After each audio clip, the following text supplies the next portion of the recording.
Takže ahoj lidi, já vás vítám u prvního videa. Dneska jsem tu sám, jak jste si mohli všimnout, ale to se brzo změní, protože můj parťák z kanálu už tu od příštího videa bude a budeme točit spolu. No, začal bych tak, že tohle bude takový informační video, kde se vlastně dozvíte o tom, co vás od nás čeká.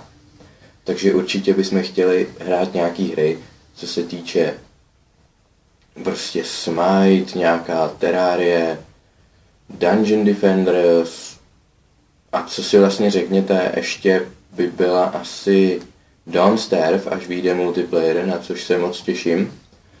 Takže to byste si řekli vy, co byste chtěli.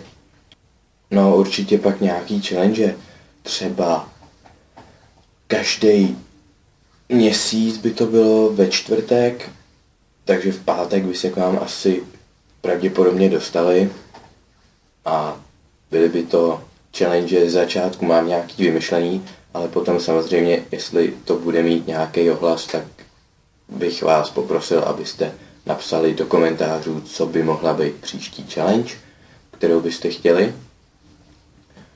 A potom by byly třeba vlogy, anebo různý videa prostě, který by byly třeba jednou za měsíc, vždycky v pondělí, takže byste se dozvěděli, co vás čeká, nebo pokud se dobře podaří, tak pobavili.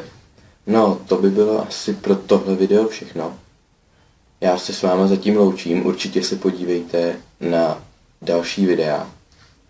A pokud se vám budou líbit, samozřejmě dejte like a odebírejte. Doufám, že to bude stát za to. Ahoj.